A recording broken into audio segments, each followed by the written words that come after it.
So we should start, I guess, right? Yeah, let me go ahead and press this button. We'll figure things out. Can't even This use is that. the show, actually. Yeah, absolutely. They listen to it if we don't start it? I don't that's know. so meta. Whoa. If we never begin the show, does the show happen, or is it something other than the show? If a tree falls in the woods, did we count down the shows? If Evan Hansen climbs a tree and the branch falls below him, should we sing a 5.5-minute song? The answer to that is yes. Yeah, always a yes. Always yes. You should do that. You should definitely do this. Sing about that. Sing, yes, sing you Bring should. it down, then bring it back up at the end. And then you bring a tune at the very end.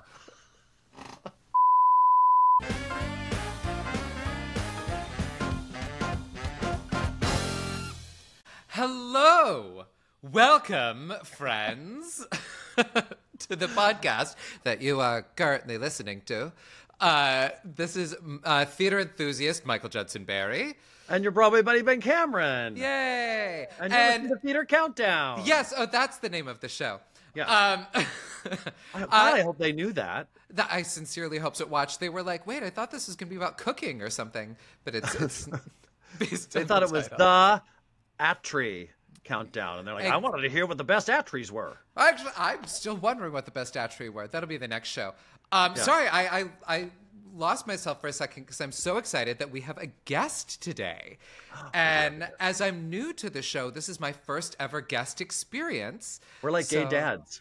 We are. Look at us go. Yeah, we should we have a have a baby sitcom today. that gets canceled after one season. Yeah. And it would. And it would, for sure. it would. Where's Nene Leakes? Sadly, Nene Leakes is not our guest, but I'm so excited that we have Alyssa Jaffe with us, who is Yeah. the theater content creator, actress, just beautiful, wonderful person who is here to do her own countdown, to play some games. That's right. I am so excited. We are taking the burden of counting down, the turmoil, the suffering, the labor that comes with making these countdown lists, and we're sharing it with others. Yes. So yes. they can know the exquisite agony. Yes, and we chose a making nice these easy choices. one, like your favorite Yeah. musical. Like, nice easy one to start Oh with. my gosh, I'm still like rattled from having to do 10 through 6. Oh, I know. And now we have was to do really- 5 through 1. This is gonna be tough stuff. This is very tough stuff, and in thinking about it, I already know what my bonus episode top 5 are going to be, my 15 through 11. Of course, if you want to hear what I know what they are, because there's musicals that I think are so unbelievable that I cannot believe I didn't put them in my list. So, and I know exactly what they are. They can't get into the list with mine's jam-packed at this stage of the game. But if you want to hear and talk about these other very important musicals, the only way to do that is by joining us on Patreon, where you're going to get that bonus episode off of each episode. You're going to get to partake in monthly meetup groups online where we're going to play our stupid theater games, and we're going to talk about your lists and what's your favorites and what's hot and what's not in the theater in your part of the world. And you get a welcome gift and our eternal devotion. So join us on Patreon. Yes, join us on Patreon. It's where Patreon. it's lots of fun things happen there. I never thought about saying that as Moira Rose, but now I should join. I should do another Always. one just Always. when we're on Patreon. Patreon. Welcome to Patreon, where I shall patronize you. Don't you patronize me. Don't you patronize me. But do. But do. Also, rate and review us, friends. We love them. Speaking of doing fun accents and voices, we, at some point, we keep saying we're going to do this, and I promise we will at some point, is read our reviews or sing our reviews in fun voices or, in fun harmonies. Although I'm not very good at harmonies, not going to lie. But can't we'll wait to try. find out. But the only way we can do that is if you leave us fun reviews. To read. We need reading matter. And of course, follow us on social media everywhere at Theater Countdown. That's theater with an R-E, because we're a sophisticated bunch of dandies. Yes, we are. Except on X or Twitter, where we're just at Theater Count. Oh, that's right. Right. On X Twitter. Because we Twitter don't X. have the time. Who does on Twitter? No. X. Theater Count, that's it. But everywhere Yeah. else at Theater Countdown, share us with your friends, spread the good word. The party for theater lovers everywhere is happening right here. It is indeed. It is It indeed. is. How have you been since our last episode when we dropped that 10 through 6? Oh, how has your heart been? How have you been dealing with having to own what you chose? Oh, it's been rough, but I still stand by the ones I chose. I was very pleasantly surprised how I feel like we were very in sync in a lot of ways. We went very old school with that, so I'm very excited to see where we go, because we went with like tried and true classics. Yes. So I'm curious to see what your next 5 are. Yeah, and it was just fun. Like, I definitely left that recording. I had to go somewhere. I was walking down the street singing, just like singing songs from your choices. And it was, I had a good time. But how did I talking to recover? my friends about that, and I was like, oh my gosh, what would be on your list before we even recorded it? And that's where you start to go, oh my gosh, and I totally forgot about this one. And oh my gosh, I can't live my life without this one. Mm-hmm. But the rules is rules. Rules is rules. But yeah, no, I recovered. I turned to Jodie Foster for succor, as one does. And I watched Naiad and the new True Detective season. And that's how I recovered. What is happening in True Detective? Is this like the first time in that series where it's all supernatural? I don't know, but it's so good. And I literally So would watch good. Jodie Foster read the phone book. And I'm glad that we're having like a bit of a Jodie Foster renaissance. Yes. Hopefully she'll come to Broadway soon. Has she ever done a Broadway show? She must have. This is a great question. I can only imagine that somebody is researching that somewhere in our universe right now. When can we do Naiad the musical with the Naiad the original musical movie cast? We'll do it just the way that they did the Little Mermaid on Broadway. We'll put Jodie Foster in Heeley shoes and we'll wave some blue fabric and they can act like they're swimming across the English Channel or whatever it is. Perfect. I want to make my Broadway debut playing the jellyfish that stings Annette Bening's face. Spoilers. I'm Man-O-War, and I get a big, like, very meta ballad. Like, I didn't mean to sting her. It's just what I was born to do. Right. And it's all about inner conflict. Yeah, and it's called Stings of Life or something like that. And we'll get Sting to write the song. It'll be perfect. He's available. After that last ship debacle, he needs a do-over. He does. Justice for the last ship. Exactly. Oh my God. That was the hashtag I didn't know I needed. Yeah, it's right there. Okay, good. Well, listen, I think we should get right to it and talk to, now that we have dealt with our own insecurities about our lists and our countdowns, let's make somebody else uncomfortable. Shall we bring her in? I think we shall. All right. Hey, Juddy, do you ever get that feeling that all of a sudden somehow we're no longer alone? I was actually just having that feeling. I got this weird little frisson of like excitement, and I didn't know why. What's a frisson? Oh, it's that feeling that sort of like shiver down your spine, but like a good one. Oh yeah, mine was more of like a cloak of comfort. Oh. But do you know why that is? Why we're having shivers and comfort cloaks? Please tell me why. It's because, as promised, as advertised, as guaranteed, we have our very first guest of the season with us on Theater Countdown. Yes. And that guest is in the form of human being, influencer, theater maniac, Alyssa Jaffe. Hi. Hey. Hello. Thank you so much for joining us. Thank you so much for having me. I'm so excited. Alyssa, did you feel any of the same feelings that we had? I was feeling a little shiver. I was feeling, the excitement bubbling around. Yeah. Really excited for this. This is going to be so fun. I'm glad we're all feeling it. Personally, I'm very excited to meet you. I have been following you on TikTok for a while now. So, friends who aren't familiar, if you're on TikTok, go follow Alyssa right now. It's just adorable, like the princess stuff, but also your karaoke thing. I will say I was so impressed. There's one particular video that I have it in front of me right now. It's 5.3 million views. I don't know if it's like, where you're guessing the karaoke of like Disney songs, and you just jump in the middle of a song, and the Beauty and the Beast one. When you jump in and you're like listing the food at one point without looking at the lyrics is just, and I know you've done Beauty and the Beast a couple of times, so you know the show, but how many times? 3 times, all different tracks. Well, okay, Really? so you have a leg up on that particular I do know one. that decently well. But all of them, like your Disney knowledge was incredible. So you're a big Disney fan, obviously. I am a big Disney fan. It's been a really big part of my life. I grew up going to Disneyland since I'm from California, and I just always loved like the Disney princesses and the movies, and especially the songs were a huge part of my childhood. And I would say is a contributing reason to me being in musical theater. So I love me some Disney, and it helps that Disney and musical theater really collide a lot. And, you know, we have all these wonderful Disney adaptations on Broadway, but we also, you know, a lot of the songs with the Alan Menken and the Howard Ashman, you know, it's very Broadway-centric. So I think that's a big reason why I love it so much.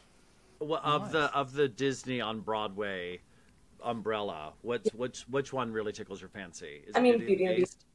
Yeah. Beauty and the Beast. Special. I did see Lion King recently, though. For the first time? No, so I had seen it when I was like 5 years old. It was the first show I really ever saw in California on the national tour. And then I ended up working with Disney on Broadway, and they were like, do you want to see Lion King or Aladdin? And I've seen Aladdin somewhat recently. And I was like, I haven't seen Lion King in so long. And it was just the most magical, beautiful thing. Oh, I was crying during Circle of Life. My boyfriend and I were just like sobbing the entire No notes for the Lion King. To this day, it is... it is spectacular what they did with that and the vision of it. Julie Taymor, wherever you are listening to this, good job, baby. Good job.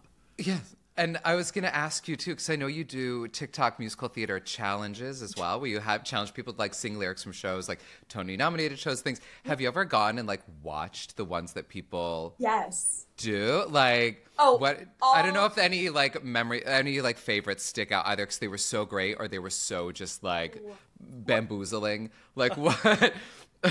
I remember the first one I did, because I did, like, a Broadway one, and I made it way too fast. I think I gave 6 or 7 seconds per song. And people in the comments were like, this is too fast. And I'm like, well, y'all are duetting it, so I don't know what to tell you. The best, I think, actually, Megan Hilty duetted it, which made me lose my mind, because a Glinda girl. So I'm like, oh my God, it's Megan Hilty, like the queen of the opt-up, and thank goodness. And she duetted it, and I commented, I'm so sorry that this was so fast, but you're and I love you. So that made me scream a little bit. And they're so funny, and they're always so different too, the answers. Like, you'd think, especially with like the really specific ones, that they'd be a bit, you know, repetitive and stuff. They're not. And everyone's so like smart and creative and picking such interesting spots, and I love it. That's so cool. You've like created a kingdom of engagement with this. You're like the queen of this. It's really fun. I love it, and everyone's, for, you know, the most part, because it is the internet, everyone is so sweet and lovely, and I have a great time, you know, and it's great. Love what you do, and you'll never work a day in your life. What'd you say? I said, love what you do, and you'll never work a day in your life. I do work 5 jobs, though, so, you know, we stay busy. Girl, welcome to the club. But wait, you're live on stage currently, soon. What you're doing? Soon. I'm leaving. So I've done like a couple smaller shows, like, you know, two show runs, like a weekend, stuff like that. Yeah. But I haven't done like a full length run since COVID, because I graduated college, and then I was kind of like, oh my God, like what's going on and all of that. So I'm doing Fiddler on the Roof, which I'm really excited for. And interesting. I happen to think Fiddler on the Roof is quite a good musical. That's all I'll say. No, I'm so excited. We're doing it for 2 months too, so. Oh, wait, where are you doing it again? Doing it in Wisconsin. Nice. The Fireside Theater in Wisconsin. So I'm really, and I haven't done a run that's that long in a really long time. So I'm like, okay, gotta get prepared. Yep. How wonderful to experience Wisconsin in the wintertime. What a magic place and time. It's going to be really cold, but it's going to look beautiful. It's just, stay inside is all I've got for you. Stay inside. Yes. Thankfully, we're very close to the theater. Yeah. Great. Yeah, perfect. They got some good malls. Oh, good to know. Because we don't have any here in New York. Yeah. So that's true. Okay. So, like, what was the first musical when you were a kid outside, like live on stage, that you saw that you were like, I love this? I know, like, the Disney stuff. Yeah, I mean, so part of our DNA. The show that really like solidified that this is like what I want to do with my life and how much I love musical theater was Phantom of the Opera. 100%. I think I saw it when I was 8 or 9, which is a little bit too young, I think, for that show. My sister saw it when she was 5, though, so I can't judge. But that show, I've always really loved the sort of more operatic, mega musical tones, and that's the way I also sing. So seeing that on stage and seeing the heightened drama and the love story and how gorgeous the sets and the costumes and the score, that just like made me go, oh, that's what I want to do. That's exactly what I want to do for the rest of my life. Well, I hope you get to do it. I saw the video of you doing Christine, and you hit it out of the park. You sounded amazing. Thank you so much. It was first Broadway callback I ever had. It's the show that I saw like 15 times on Broadway. That's a favorite thing, and I really need it to come back. Yeah, it's coming back, girl. Oh, it better. This whole thing is a ruse. You know that, right? Yes, and I'm like, great. So can we come back now, please? We're just waiting for like vamped up, interactive Phantom to come. That's I'm here. Yeah. I'm here. I'd be very intrigued, but I'm here for it. Phantom should never leave. No. And as our listeners, if you don't know, I feel deeply connected to Phantom as well, and it's the reason we're talking right now. So, the nerd in me sees the nerd in you. I'm really glad that we, have this joint experience. Simpatico. Exactly. See. All right, should we put our knowledge to the test? Because you're such a gamestress and a wacky instigator. Should we do a little something with you, Alyssa? Should we play a little game? Oh, I'm excited. I'm a little scared, not gonna lie, because my brain is still waking up. But like, I'm here for it. So let's go. You managed to do your hair this well, and your brain's still waking up? And it's literally 11.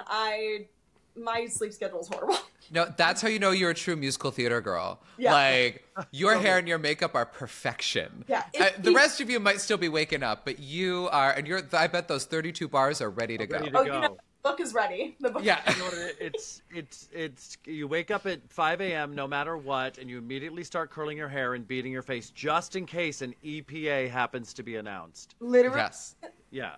Thank God I live in Midtown, honestly. That makes such a huge difference going to those EPAs and ECCs. Oh, smart. Absolute mall. Thank goodness. See? I, however, have been up since 7, and I look like a bridge gremlin.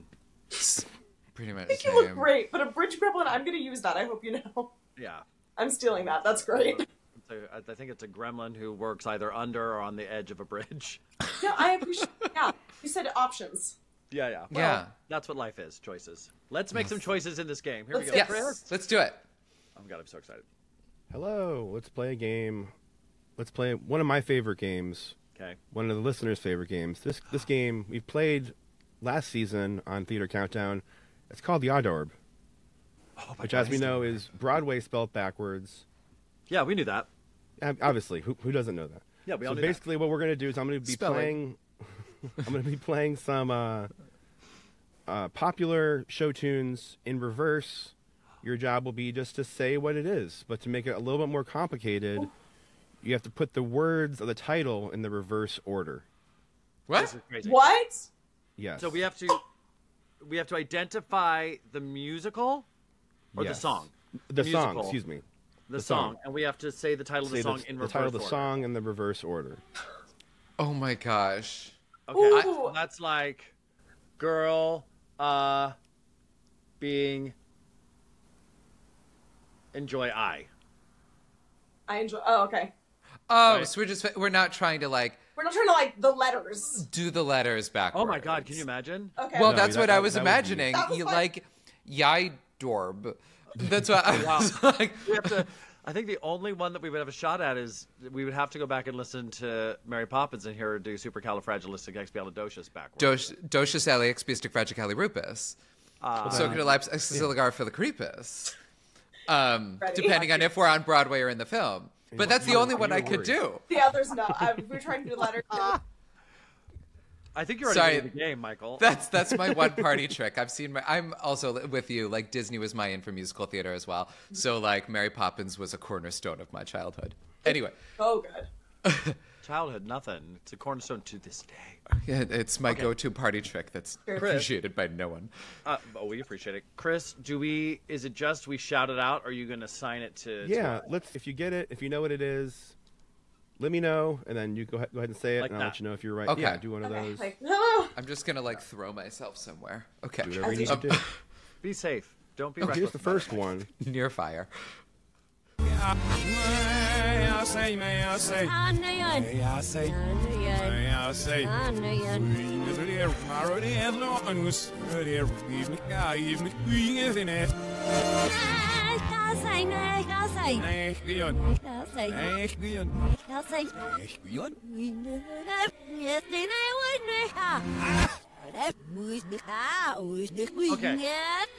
Wait. Oh. I just have a question. Can we have a clue? Because it just sounds like evil satanic chanting to me. Wait. I thought it broke. To me, that just sounded like Bernadette Peters singing in German and Japanese at the same time. I was going to ask, the clue that I wanted, is it Bernadette Peters? Yes, that is Bernadette Peters. Can you do it again now? I sure can. May I say? Oh, I got it. What do you think? Anything you can do, I can do better. Bernadette Peters and Tom Wopat, Annie, get your gun. What? Let's go ahead and hear the right way. Anything you could do, I could do better. That's how you play the game. Holy moly, my heart rate is up. I've just burned 10 calories. Oh my god. Oh my god, okay. So here's the next really one. Like games. That was intense. But doesn't it sound so evil when it's backwards? Really does. Yeah. I just, it sounded like Bernadette. Ich beeindruckend. I was like, oh dear. He's like, okay. Adaptation. Here's the next one. It's Bernadette starring in Rebecca.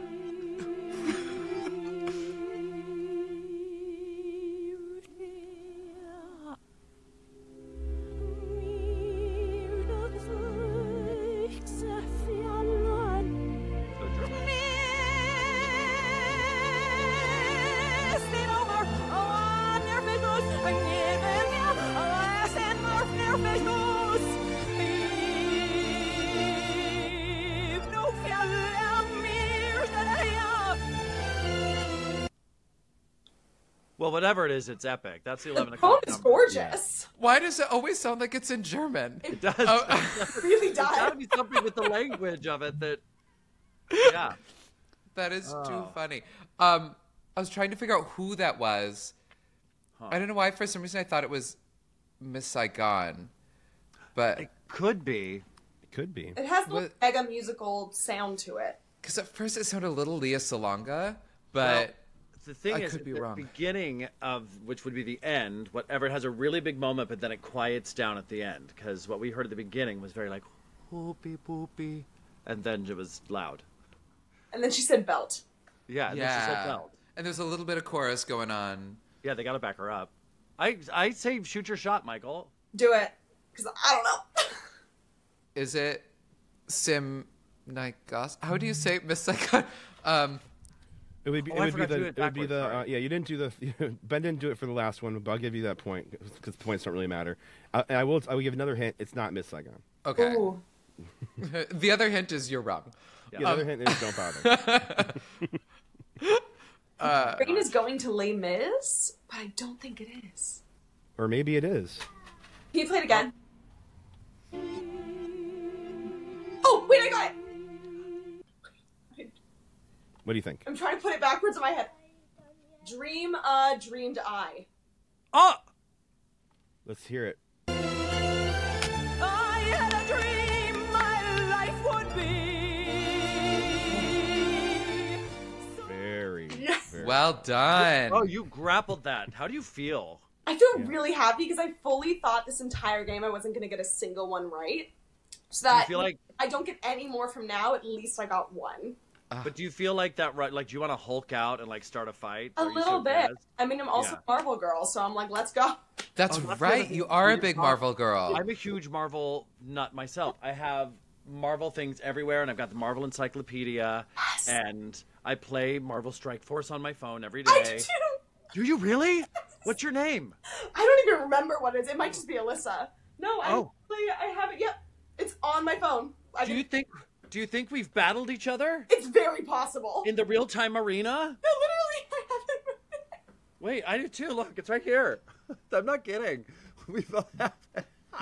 Oh my god, we're such nerds. We are such nerds. Oh Yeah, my yeah, god. big go. So many Oh my God. levels. All right. Oh, that would be a whole other conversation. That's a whole other episode. But It's another how podcast. fun is it they made the Steve Rogers musical for the Hawkeye film, and then they actually performed it at Disneyland? Oh, it was my favorite thing. And I was so bummed because I was in Disneyland 2 days before it happened. Oh, And I was so bummed I didn't see it.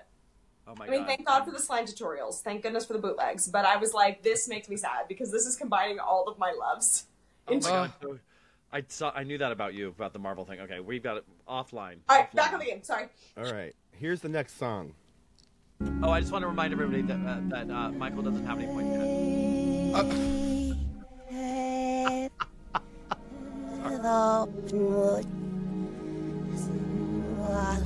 This one's particularly. Really dope.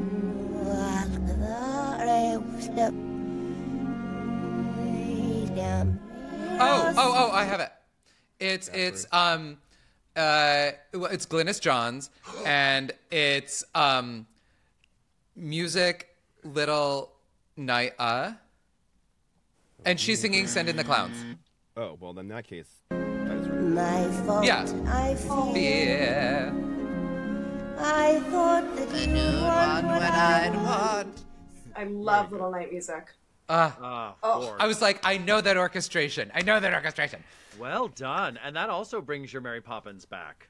I know. Glynis Johns. There you go. Okay, yay. So we each got one. Thank Oh my God, goodness. doing so well. We're all winners. Yay. Okay, wait, is there more though? I can do two more. Let's do two more. Do you just want a tiebreaker? Three-way tie. I get into a For the two-way win. tie. For the not win. well. Here we go. This is another one. Oh. Oh, Who wants to do it? jazz that all. Cheetah Rivera. Come on, babe, why don't we paint the town? And all that jazz, I'm gonna Down, lose my Rouge. knees and Let the fingers walk. There it is. There. Ba-da-da-da. Hip down and all that. Start. You know it. The You car, know no it. booby spot. Michael, we both get a point for that. Well done. High five. Do we need one more tiebreaker then to see who really wins? Yeah. I think Let's so. do one more then. Twist my arm. Here we go.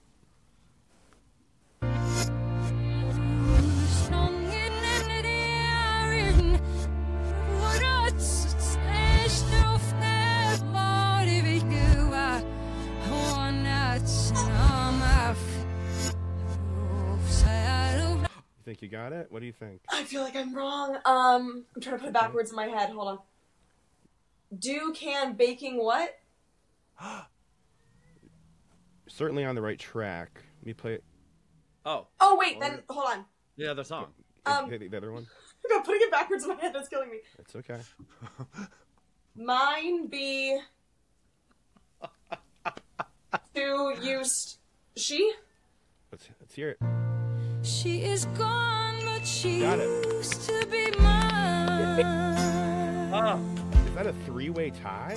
Our I think we got a three-way tiebreaker tie. just evened us out again. Yeah. All right, that's good. Oh my gosh, that is so fun. I could do that all day. Oh, I love that. All right. That's a good game.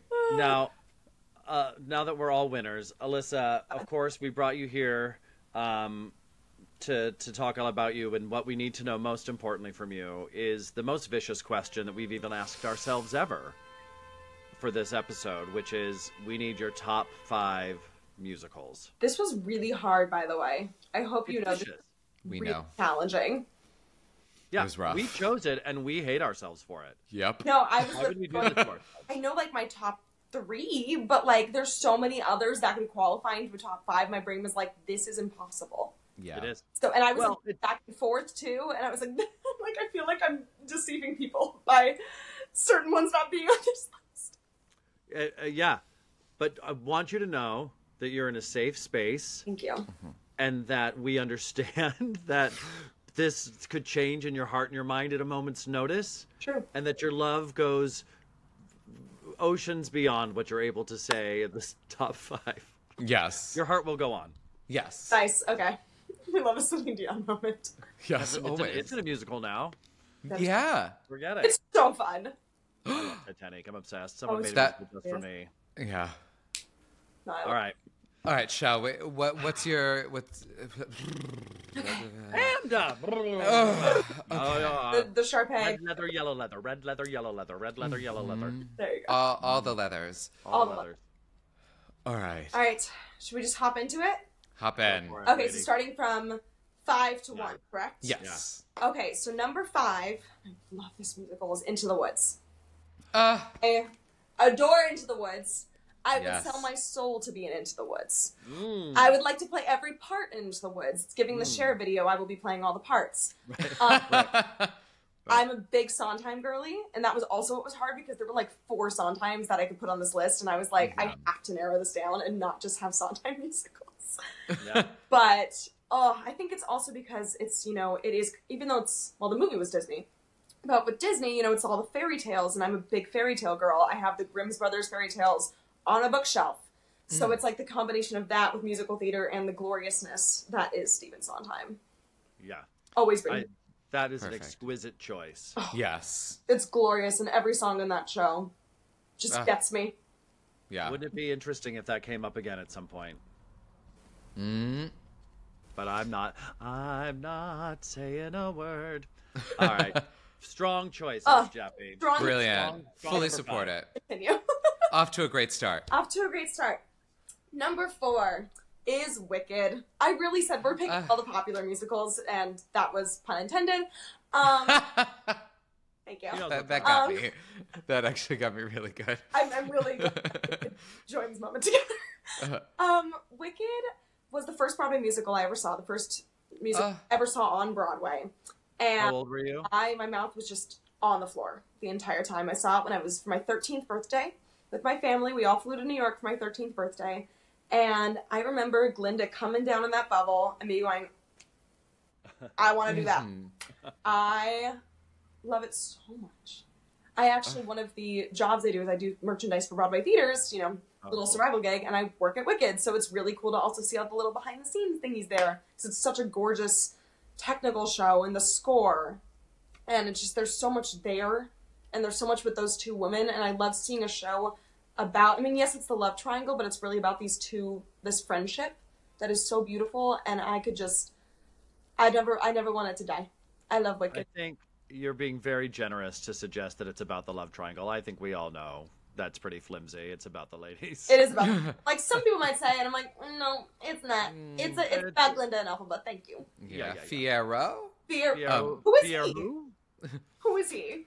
No, he's good for an 11 o'clock number in the second act. He's good That for is- shouting the name. And that song is great. I love that song. That song is Okay. great. But Listen, no, do you know that I was in? Did you know I was in Wicked? I do, because Did you I know was that? at Broadway Con and you talked about it. I always do. That's And how as that you works. should. Yeah, well, listen, beat the dead horse. Keep eating it. You know what? It's a great show, and if I was in Wicked, I would never stop talking about it. Listen, 20 years ago. All right, I strong choice. Yes. All right, number 3 Woods and Wicked, really very good. sticking with the mega musical vibe. That's my thing. Now we're gonna go on to Les Mis. Nice. Les Mis, another show I would like to play every part in. I will be the barricade. Make me. That's You're gonna have to go back. You're gonna have to go back to the original production Yeah. before they cut the barricade. I know. It's very mean. It's very. I think so. Yeah. But We want Les Mis without a barricade. exactly. Exactly. But I mean, there's ahead. nothing better than One Day More and hearing Oh. that is like the most perfect musical theater group number, and every single time it makes me cry. And I think also with that show is it's so just the storytelling in it. I'm also a big reader, so I love the original Victor Hugo novel and how they adapted it and took things and didn't choose certain things, and just I love me some Les Mis. Nice. I would love to again play every single part. Barricade. To your point on One Day More, I think that One Day More kind of set a new standard for what is possible at the end of an act for an Act 1 finale. Oh my god. I think we have seen over and over again now in just about every show that comes out now. Some even in How to Dance in Ohio, I noticed it, and in in the South Park movie and Dear Evan Hansen, and everyone's going, oh, what's our One Day More, where it like consolidates, especially for a show that's got so many plots running at once. Yeah. It says this is where everyone is and what everyone wants all at once. It's mind-boggling. And I love Yeah. a show that takes plot points and then combines them all together in like one moment, where it's all these different stories and then like shoehorns them together in the most perfect way, and that is Les Mis. Because it's like you have all of these random stories and then they all somehow tie together in the end to tell this like glorious, glorious score. And it's just, I I could talk about Les Mis for years. That'll be its own episode. Great. Yeah. We'll discuss the ins and outs of Les Mis. Well, Yes. we will do an episode where we do the top 10 songs from Les Mis at some point, and we'll dissect it. Oh, That would be great. That's hard. You'll come back. I know. Oh. It's all of this is impossible. But Yeah. it's a good challenge. Yeah. Yes. All right, Right. on to number 2. Number Yeah. 2. Okay, now my number 1 and number 2 are so close to each other. One just eclipses it just for like personal reasons, but number 2 for me is going to be Sweeney Todd. Ooh. I'm also a big like horror movie girl. I love Silence of the Lambs, one of my top movies, which is so concerning. But Sweeney Todd. Bro, we need to hang out and have a movie night. Can we That's a please? We good should have a one. horror Marvel movie situation. This sounds Sorry, like go a ahead. perfect evening. Yes. Genuinely. Go ahead. And there, did you see that Silence of the Lambs musical, the off-Broadway I one? didn't get a chance to see it, which I did. It was I so did funny. It was hilarious. Yeah. And I was watching it with my jaw on the floor, like this can't exist. oh my It- I mean, there's a ballad called "If I Could Smell Her," C-U-N-T. yeah. It's outrageous. Okay, Yeah. anyway, go ahead. Before there was Titanic, there was that. Anyway, sorry. Back to Sweeney Todd. That is with Sweeney Todd. First of all, this production that's currently on Broadway is so well done. I never really thought that Sweeney could have like choreography, and the way that they did it, really to just like tell the story, and the way they have the Greek chorus sort of thing, it's just oh my god. And I'm a big Joanna girl. My whole thing is all of the ingenues. I'm like, come on, let's dig into them. Let's figure out all of their trauma and all of their psyche. And I think this, especially this production, really digs into all of these people's, like, there's a lot of mental health talk in it, and there's the way they stage it is so brilliant, and it just that score. I mean, just the way it opens with Ballad of Sweeney Todd, I think is one of the most glorious, stunning songs. Have Tim you Mateo. watched the Sweeney that was done at Lincoln Center that had Bryn Terfel and Oh, Emma Thompson. Yes, and they Thompson. throw all the stuff on the floor, and they tip over the Every- piano. at the opening, the way they handle the Battle of Sweeney Todd, where they come out with their books, like they represent this concert thing, and they all kind of systematically just start pushing down music stands and throwing their scores on the floor. It is magical. Oh, it's so good. And also you have Audra McDonald in it, so like... yeah, it's And no yeah, that cast Yeah, was right. that cast was insane. win. No, I love Sweeney Todd so much. So much. It's really like hurting me inside of my heart. Making this list hurts me inside my heart, but also that I must remain calm while you reveal your list. We have so far to go. Oh my goodness. Well, it's hard because I could geek out about these shows for decades. Oh, yeah, same. Oh, Ooh, right, okay. moment So of now truth. you had said before that your 1, 2, 3 were fairly easy to pick. So I'm really curious as to what Yeah. the real number 1 So- is. if you know me at all, this will be no surprise. You could look in my apartment for 2 seconds and you could probably figure it out. My number 1 is the Phantom of the Opera. It's Nice. that is my baby. I did a whole senior thesis on the Phantom of the Opera. I am proud. We did a condensed version of the Phantom of the Opera for my senior recital. And just Amazing. Phantom of the Opera, again, as I said earlier, that was the show that really like made me go, oh, this is what I want to do. And especially that 25th anniversary production with Sierra and Ramin is, I could watch that just on loop. And that show and that score is just one of the most stunning scores. And especially, I will say that final layer sequence is one of my favorite things. It's not to quote Sound of Music, but it is one of my favorite things. Which is also a contender for this list. But Phantom of the Opera, means a lot to me personally for a lot of like very deep personal reasons. And also just on the surface level, just again, that score visually with all of the staging, with Hal Prince's direction and the costumes and just the splendor of it is just so gorgeous. And it really, I love how it tells, it's about, it's called the Phantom of the Opera, but it really tells the story of this young girl becoming a woman and learning to fight for what she believes in and what she thinks is right. And it's like, that's very like deep in the text, but like, it's really about Christine coming into her own. And I love that. Set with the most just beautiful songs. I mean, Wishing every single time I'm a sobbing mess. That song breaks me. And Sierra Boggess's version, I just watch it and I just weep. It's just, I think that I tried to get a boy to kiss me at scout camp one night after playing him Wishing You Were Somehow Here Again, because I thought maybe that would be the aphrodisiac needed. Did it work? I don't remember. Let's for the hell of it, let's say yeah. yeah. Sure. Yeah. We said wishing We're you no longer in touch. romantic song. I don't know.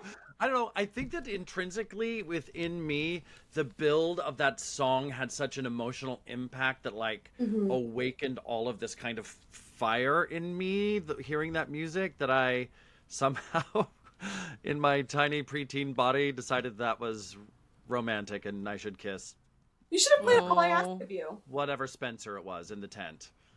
Oh, Oh.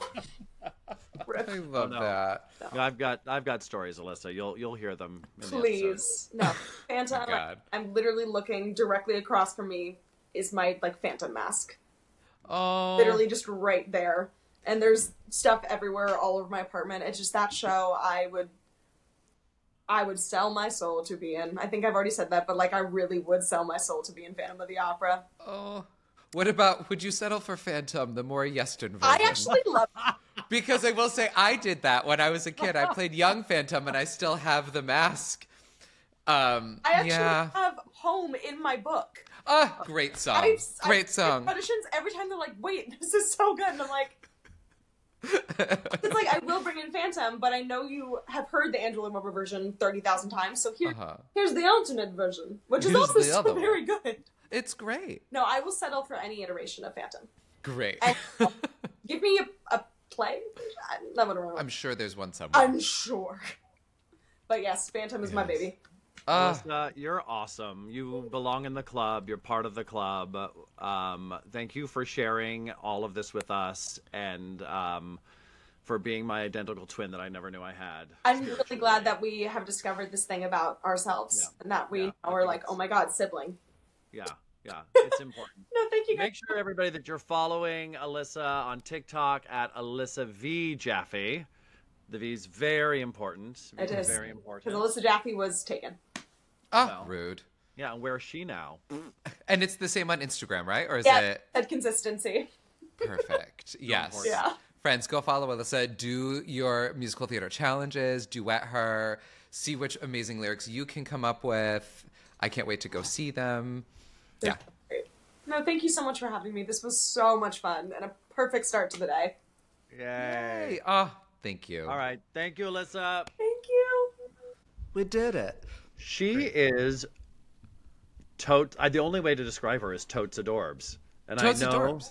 that Exactly. speaking in language far younger than me, than my boomer self, but isn't she? She's just a delight. It's almost like speaking in tongues. It was and very yes. difficult to not crosstalk with her, though, when she named Phantom as her number one, and I was like, Phantom was my number 9. Yeah. But see, I was sucked in, and her talking about Phantom and all the wonderful things about Phantom, how it changed her life, maybe be like, wait a minute, maybe my number 1 is Phantom of the Opera. I was wondering about that. I was like, I wonder how he's feeling about this in this moment. Because you were surprised that I had it so far back in the first half of my list. I did too. I honestly thought that was going to be your 1 or 2. It's in that top 10. Like, what do you do, man? What do you do? Yeah, it is tough. I thought she did an excellent job, though, and with a Herculean task that was. Yeah. So you are right, though. I think today it's safe to say, and remember, friends, that we do not know what's on each other's countdown list. We are all learning in real time. But I have a feeling, and I know from my end, it's gonna go a little bit more contemporary today for my top 5. Okay. We're not gonna get back to the 60s today. Mine are going to keep going older. They're going to be the Are they? biggest hit from 1884. Oh my gosh! Oh my gosh! Which would be? I don't even. What would that be? The Mikado? I don't know. Corsets, the musical. I don't know. With its number 1 song, "Where's My Bust." And it goes like, "Where's my bust? Where's my bust? I simply must find my bust." And then the chorus comes in, and the girl's like, "We don't know. We don't." Yeah. Exactly. You know And the before we shuffled off to Buffalo, there was the Bustle Hustle. Yeah. And it was one of the biggest tunes of 1891. Cynthia Nixon is going to sing it on the next episode of The Gilded Age. Yeah. Is she really? No, but She's going to sing it in the next. Absolutely. Yeah. Oh my gosh. You'd think it would be Christine The Bustle Baranski, Hustle. but she said no. The Well, bustling hustle. She has eyes. Yeah. The Bustle Hustle. It's 10 minutes. You could say it really paved the way for the Jellicle Ball. It really The Bustle did. Hustle. They tried to Yeah, make it a patter song at first, but it was too fast, so they just went halftime and made it an actual dirge. Bustle and hustle and put your boobs back in your dress. Yeah. Exactly. Yeah. Yeah. How did you see? Wow, I'm so impressed that you knew that one. I'm a lyricist. It's kind of obscure these days. 1884. You got to go real far back. You got to. There's a stone. There's a stone that has the music embedded in it somewhere. It was before the gramophone, but yes. All right. This has got it. Let's do this thing. Let's just do it. So I'm just procrastinating. I'm just doing shtick instead of getting into it because I'm so nervous having to do a top five. You and I doing shtick. This is preposterous. No, I know. Okay. Oh my gosh. Meanwhile, everyone's like, I'm going to find another podcast to listen to. What was that one about Arthur or whatever that was? The Arte. Atre. That doesn't matter. All right. Let's get into the entree. Let's do it. My friend, what do you think? I'll go first. Here we go. Okay. Yeah. This is wild. Number 5, best musical today goes to Jason Robert Brown's masterpiece, Parade. Here's the deal. I saw Parade way back. The original production. I didn't see the original production with Brent Carver and Carolee Carmello. But I was obsessed with the cast album, and the score is unlike anything I think we've ever heard before. But I did see the final run through of the national tour of that production with Andrea Burns playing Lucille, who we love, Andrea Burns. And that went, I saw them in a studio perform that, and I was like, this is pretty magical. But what really cinches the deal is this last revival that just was such a huge hit, and it just found its stride. It's such challenging material to make a musical out of. Mm-hmm. It's, well, you know how we like dark subject matter. It's dark. It's weird, but the direction of this, all hail Michael Arden, the direction of this production, the orchestrations, I think it was thrilling in the first production, it's thrilling now, but it was one of my, if not my favorite sitting down in a Broadway theater experiences ever. I just thought it was perfectly crafted, perfectly done, and the score is unbelievable. So I'm going to give it to Parade for number 5. That's a good one. I love it is a good one. It's get into Parade. I think we should listen to the big end so we can just feel the gusto. I think we should listen to the big end of the Old Red Hills of Home. We must. The Old Red Hills of Home, and we're gonna get slapped in the face by that. My Lila. How has Liza never done that? My Elijah. Elijah, farewell. Farewell. My Elijah, I miss you already. Already. I go to fight for these old red hills. They're so old. These very ones. These, you know, I can't keep up with you in the funny voices department. I do Liza, and I end up just sounding like I'm drunk. No, I do Liza, and I just become Katharine Hepburn. Where it's like, these old red hills. Well, you can be, we as discussed, Gwen Verdon, Liza... Anybody who was in Corset the Musical sounded that way. All right, it's the prequel to High Button Shoes. Yeah, absolutely. Which we don't stand a sequel, but a prequel maybe. Always. Okay, sorry. Here we go. Parade. Old Red Hills of Home.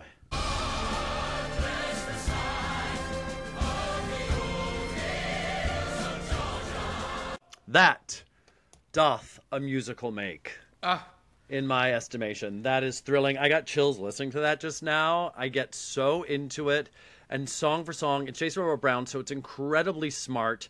The flow of the narrative is great. The way that they mixed it up, where they did a lot of like in this last production, they did a lot of projections on screens of old newspaper articles from the actual events, because it was all based on a true story of this Jewish man who was accused of this horrible crime. And did he do it? Did he not do it? Which, once again, doesn't sound as exciting as cats dancing around on a stage to the layman, but it is magnificent.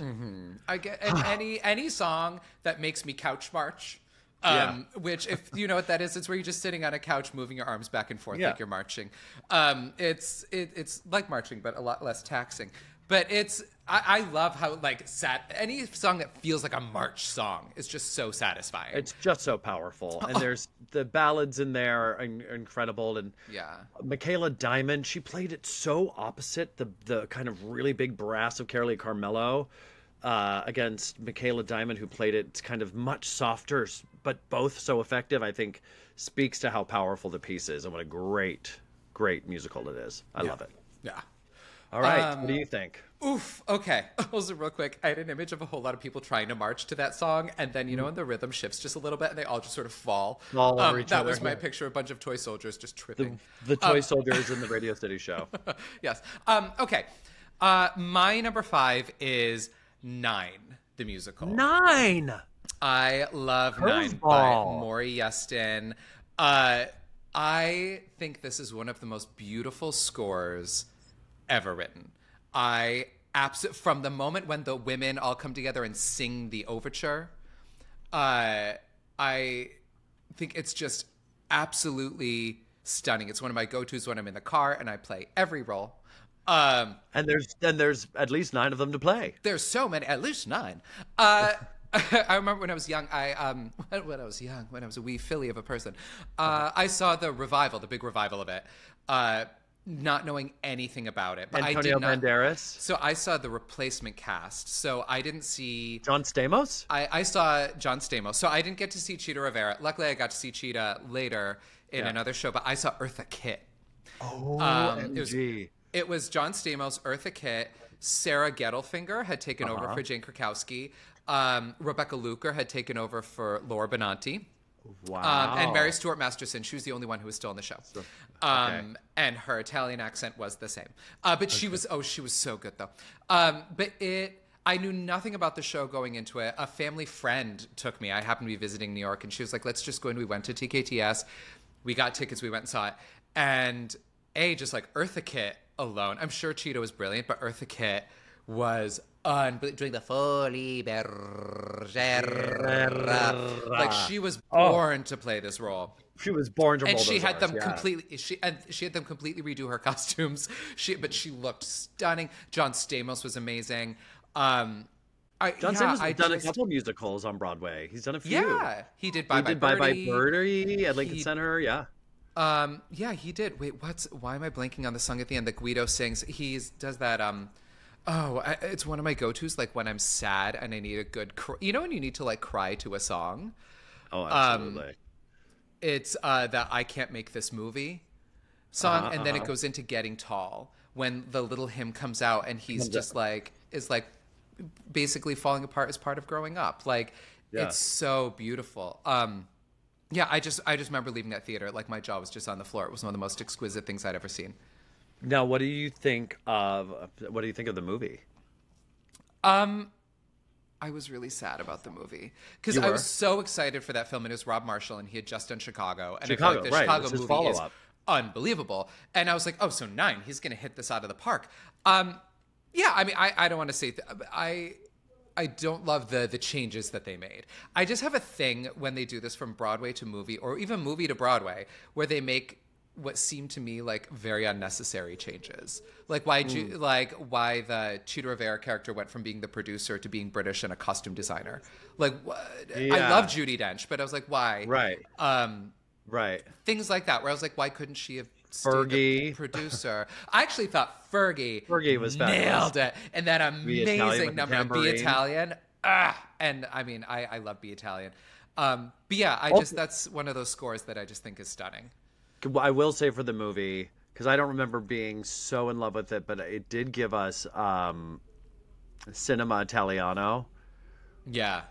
which is not of the stage musical, correct? No, that Or was maybe the it new is song now. that they wrote for Kate Hudson. Yeah, it's a banger.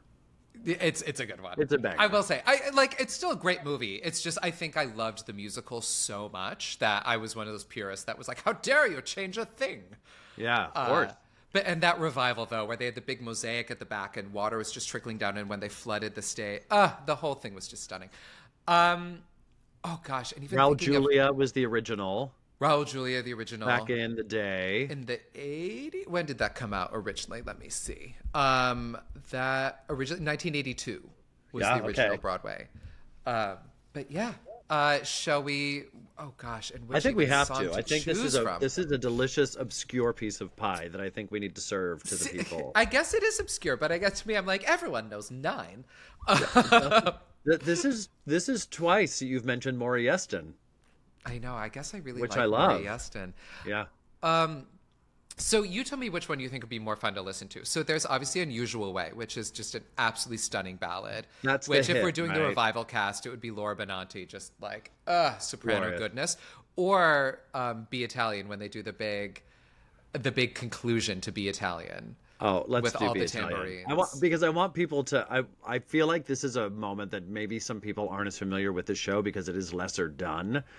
I want them to get into it. So let's Be Italian, I think. Okay, and we could do like just the end of Be Italian. Chris, if you have fiery. it. Sorry, I always forget to actually send you Fiery. songs in advance. Very sexy musical, 9. It is, yeah. Oh my god! And in the revival, when they did the call from the Vatican song, and she flips upside down as she hits the high note, where she did the silks while she was Yes. singing it. Jane Krakowski, wasn't it? Jane Krakowski, yeah. Yeah. And she's as they like pull her upside down. Yeah. Great It's song. wild. Great song.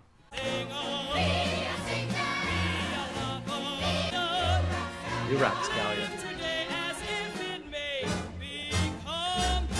And it's so Italian. And if you don't Yeah. know, it's based on a Fellini film. So 8.5. Like, if you just love those like old, just Italian, just like, I check out. Can this I ask it a musical. question? Yes. Why was the musical 9 when the film was 8.5? Why did they change it? That's a really good question. I don't know. I think I've always somewhere in my heart wondered that. That's a very good point. That I will find the answer and we'll talk about it on the Patreon. Okay, in our great. bonus episode, we'll Okay, talk about great. why that happened. I'm just wondering, what's the difference between the 8.5? How did we add a 0.5? I don't know. Maybe because is Laura Benanti tall? Did she make it up for the? Maybe did she get the half? maybe if the actress is above 5'7", it goes up to 9. Exactly. Oh my gosh! And Susan Stroman won't see you unless you're 5'8". That's so. true. Okay. Shall we? Oh my gosh, that was your okay. I didn't see it coming. I'm gonna be honest. I'm excited about it. All right, number 4. I just switched. I'm looking at my list, and I switched it because it didn't reflect my truest heart. Okay. So I swapped 3 and 4 right here. But number 4, we're talking about the best musicals ever, and I just don't know that there's any way around it. So my number 4 is Hamilton. Okay. Because it's easy, I think, as a really big theater nerd as I am, I think it's very easy to kind of balk at the success and forget about the genius of the piece. But the piece is absolute genius. It is revolutionary in its revolutionaryism, which is not a word. And the structure of it is unbelievable. The music is unhinged. It's so good. It's just bop after bop after bop. But the way that they tell the story through the hip hop language, I mean, you can't argue with the language that he's put in there. It just will never get better. Do you remember the first time you heard Aaron Burr, sir? Ba ba ba ba. You punched the Burr, sir? Like you just the play of the language. You punched the in it, purser? Yeah, That's a line from Titanic, actually. It is? No, you Yeah. punched the purser. It's different. But that was probably a shout out to that. No, I don't know. Who knows? But like there's so many references to musical theater in there, classic musical theater. I'm a trust fund baby. You can trust me. That line alone is just so delicious. There's like pop bots. There's like hardcore musical theater moments. There's the breakdown ballads. it is a triumph in every way. It just is. They did a hell of a job with the pro shot as well. So I saw it. I think it opened in the summertime on Broadway. I didn't get to see it off Broadway, but I had heard the buzz around it when it was called the Hamilton Mixtape. And it was being kind of workshopped at the public. And I knew people, like music directors who were involved in it. And they were like, you guys, it's called the Hamilton Mixtape. It's wild. It's going to be the biggest thing. So I never got to see that. But I saw it pretty quickly after it opened. And I only got to see it because somebody gave me a ticket. There was because you couldn't have gotten a ticket. And I saw it on Halloween night with a friend of mine. Shout out to Lena if you're listening. And I was blown away by it. I've seen it in London. I think the pro shot was incredible. The performances are now iconic. It's pretty freaking perfect. Oh, Hamilton!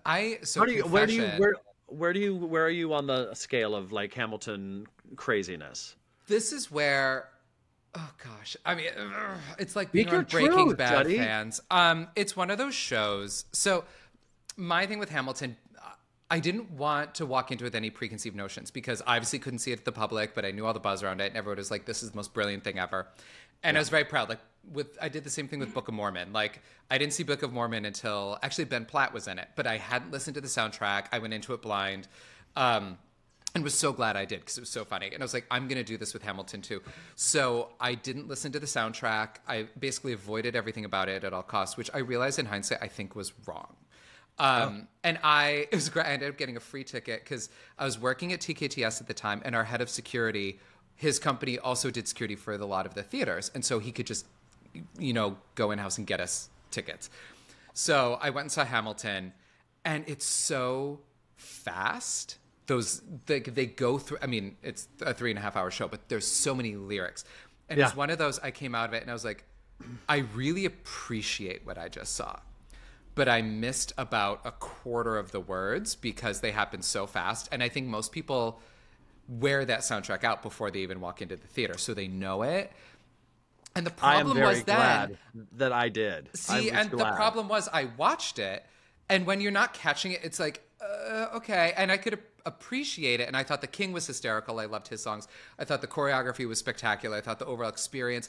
I saw Lynn had left, but I saw his replacement. What's his name? Who's so good. I saw him in the Heights as well.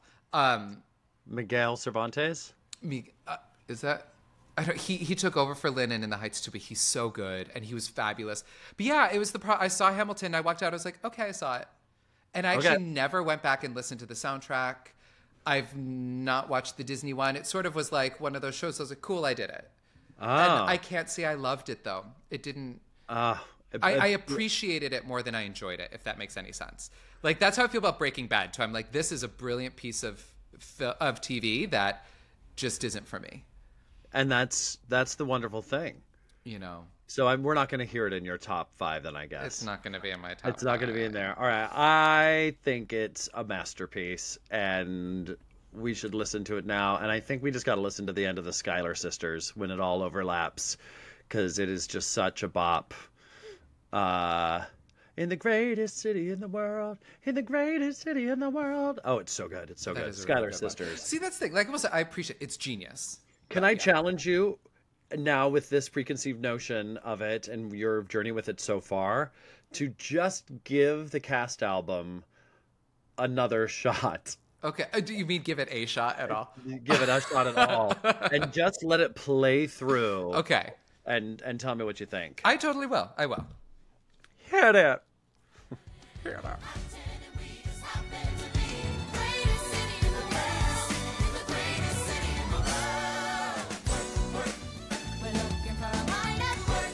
Wow. Love it. Hamilton, number 4. And Peggy. And Peggy. I think you gave us and Peggy. Can I just say, you know what I just heard a little bit of in there from a musical that I loved? What? Bring It On, the musical. Another Lin-Manuel show that I saw twice because I enjoyed it so much. And there were actually some things in there that felt like very that. Bring It On. Yeah. That feels right. All right, now I need to hear your number 4. Oh, gosh. I like that we're going from Hamilton to this. 42nd Street. Oh, wow. We okay. Yeah, I like how you were like they're going to be contemporary, and I'm still going with slightly older ones. I love it. Sell it to me. I love 42nd Street. That's another one for me is like a near perfect musical. I saw the revival was my introduction to it was that big revival from 2001, I want to say. Yeah. 2001, starring Christine Ebersole. Speaking of Christine Ebersole, and Mary Testa. That's right. And it was just everything I wanted from a musical. I was in high school at the time. I was in 8th grade. And that to me was just Broadway. You know, it was such an opulent production. They did that Busby Berkeley choreography. There was the one song where they had this giant mirror come down. So they did the kaleidoscope choreography, like from the original movie from, I believe, 1933, I think is when the movie's from. Yeah, 1933. I just thought, like, and I was a tapper at the time. Like, that was my main thing. Like, I was not a God's gift to dancing, but I could tap. And so to see, like, a tap show of this level, and it's so funny, but it's such a great story, and the music is just so good in Lullaby Broadway. Anyway, it was just everything I imagined a Broadway show to be in my head was that production. I feel like if you think about most people across the world, if you say Broadway, I think outside of like a Phantom Mask, I think that's the first kind of thing that people think about is like the staircase and all the people and the shiny top hats and the tap dancing. Yeah, like you don't know it's 42nd Street that you're picturing, but that's the show you're picturing.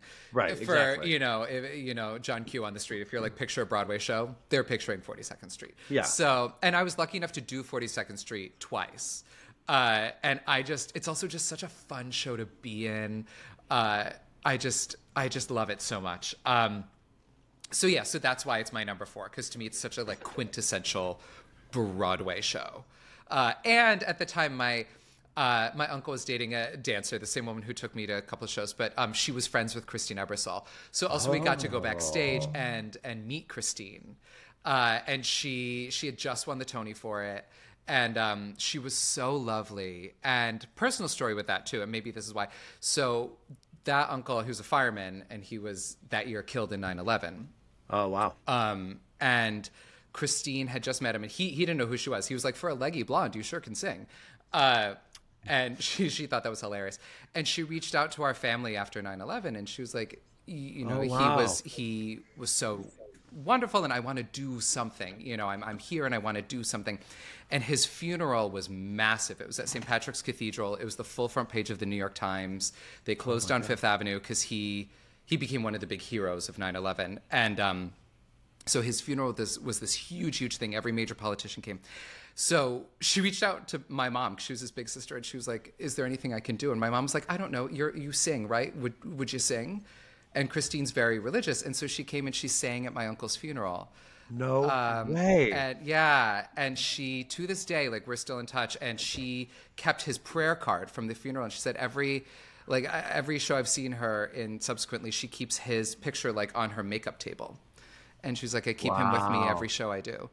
And but it all started with 42nd Street. So I think beyond it being just an amazing show, that production also is a very personal one, because that's the last one we saw with him. I mean, I think, let's be honest here. I think with that story behind it, if you didn't choose it, you'd just be a jerk. So. With all that, now let's listen to "You're in the Money." I was gonna say "You're in the Money." And Chris, any section, or no, Lullaby Broadway. I think we have to do Lullaby Broadway. Yeah, sure. And the big ending to Lullaby Broadway. Oh God! And doing Milkman's on his way. Oh yeah, hubbub. Raspberry buttermilk. Bring it home. Yeah, it's total. Whoop-de-doo. Listen to the lullaby of Who was the actor in that moment who did the Jerry Orbach part? It's who is it? Michael Cumpsty. Michael Cumpsty. Okay, that name I know. Yeah, I love at the end though. I love you can hear. Yeah, I love you can hear Mary Testa over everyone until Just that one hanging out soprano at the end, doing that one like Jerry Herman soprano moment at the end of the song. This is a fascinating choice. It's a beautiful story, and now I'm going to see everything Christine Everest ever does because it sounds like she's a saint. What a lovely, wonderful woman. I wonder how she and Patty got on during Warpaint. Do you know the stories? Was it tough? No, I think there's a lot of mutual respect. I think they like each other because I obviously went and saw her after Warpaint too, and we were talking. No, she really likes Patty, and I think she really respects Patty as an amazing person. They just work in very different styles. Let's say they have very different styles in which the two of them work. This sounds like a Kristen and Adina thing. Yeah, it's one of those. I think they do like each other and really respect each other as artists. But I think they just their styles of rehearsing performance. I think the second you hear, I think they really respect each other as artists, but they have different. It's not my story to tell. Their processes are different. They hate each other's guts. That's all there is to it. Because I've used that tale forever with the witches. I enjoyed Warpaint. I mean, it's certainly not on my list, but. I still listen to a couple of those songs. I just remember being like, they were both just chewing the scenery like crazy in that. I remember there was one song that Patty sang that was just outrageous. It was one of those like standalone center stage in a gorgeous gown with 9 million pounds of necklace on and just belt your Eastern European accent. And then Christine Ebersol, who had pink, and she had to make she said the word pink about 400 times. 400 times, yeah. Oh, God. Okay, we digress. And we move on. 3. Okay, number 3. Poof. Do I need to change this? I'm actually really I think I'm changing again. I'm moving my 2 and I'm moving my 3. This is the way it is. All right. Now, things are getting hot. Things are getting heated. Things are getting weird when you get down to this. Because whenever I'm asked, like, your top 5 favorite musicals, and I ask people all the time, and I know we've said this already, it feels to me like I've been assaulted in some way. It's just like, how dare you make me choose one of my children? How dare you rip my heart open like this? And every musical I'm going to name from here on out is my favorite musical. Okay. But if I have to like follow my heart, I'm going to do best musicals. This is tough. All right. I am going to mix this up. Okay. For number 3, it's a tie, and it just has to be. There's no way around it. Okay. I wasn't able to categorize this in any other way, but it's a tie between 2 Sondheim shows. Ooh. In number 3, and it's Into the Woods and Sweeney Todd. Now, here's the deal. Sweeney Todd, I believe that Sondheim himself considered to be his masterpiece. And I got to work with George Hearn, who famously did the PBS shot of Sweeney that we all watched on TV with Angela Lansbury, and I became obsessed with him. And when I worked with him, I asked him a lot about the process of Sweeney, and he's like, it's the best role I've ever played. It's the best role I ever will play. He also said that he used to go do it with Dixie Carter in the dressing rooms in between shows, but that's another story. As one does. That's another story. Never mind. Anyway, unless the big day came. But Sweeney Todd is, well, we like it dark. Musically, it is perfection. Yeah.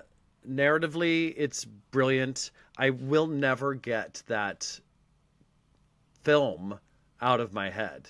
And every production I've seen that has I'm not talking about Johnny Depp. I was going to say, you're talking about the Helena Bonham Carter Johnny Depp one? Oh, God, no. I'm talking about, which, let's be honest, if that's your only relationship to Sweeney Todd, there's no way it's in your top 10. No, at least it had Laura Michelle Kelly, but other than that. They ripped it limb from limb, is what they did, to try to make it a Johnny Depp. Yeah, but you're right. Thank God they filmed the Angela Lansbury George Hearn. Right. Do not go to the Johnny Depp movie to go like, Ben said this was a great musical, because you'll think I'm a nutcase. You already think that, but you'll think I need to be tranquilized. They'll never come back to Theatra Countdown. Yeah, you'll never come back. But it is brilliant. I remember seeing a production as a kid, like in a warehouse in like a farm town, and just hearing that factory whistle at the beginning. It was so frightening, and the like the whole Ballad of Sweeney Todd opening, wall of sound, which I love. It's perfect, and Into the Woods is also, as far as I'm concerned, an absolutely perfect musical, and so genius to weave all these stories together, and some of the best music ever written. I cannot pick a favorite of the two of those, and Sondheim must be recognized here. So, even the Into the Woods Disney movie is passable as quite good. Thank you to Meryl. I actually haven't seen it. It's actually really fun. It's Okay. actually really fun. Like they do a great job with the princes and Agony, and but it's so funny. Sweeney's very funny in itself. I will say, God's honest truth, that I did not love the production that's currently on Broadway when I saw it with Anna Lee and Josh Groban in the way that I expected to. But I still love the production so much and see it as such a perfect musical. I just thought it was played way too slapsticky. I like my Sweeney scary. Yeah. And this was spooky Todd, not scary Todd, and I like it a little more scary than this. That being said, she was funny, and he did sing the living crap out of it. See, I didn't get to see him. I saw Nick Christopher, who was amazing. I think you said that. He was so good. Oh, gotta love. Yeah. I mean, shout out to understudies everywhere. Absolutely. He was amazing. But I'm with you. I thought Anna Lee Ashford at times was doing like the sitcom version. 100%. Which And I love Anna Lee Ashford. Let me put it out there. do too. But I think it did sometimes get a little too like. But she was chasing him around and just trying to hump him the entire time. Yeah. Which I just thought was too contemporary. So go back to the Angela Lansbury, George Hearn, and if you loved the production with Josh and Anna Lee, good, because you also love it as feverishly as I do. Yeah. And go back and watch that at PBS, Into the Woods, with Bernadette and Joanna Gleason and Chip Ryan and Chuck Wagner and Robert Westenberg, and unbelievable. Sweeney came out in the 70s, Into the Woods was 80s, but they're interchangeable in my mind. So boom, boom, double 1, 2 in number 3, but it was number 2, but it just moved up. So let's just listen to the Ballad of Sweeney Todd. let's do it. Let's just swing your razor Shall high, we attend the Sweeney. tale? I would love to attend the tale. Yeah.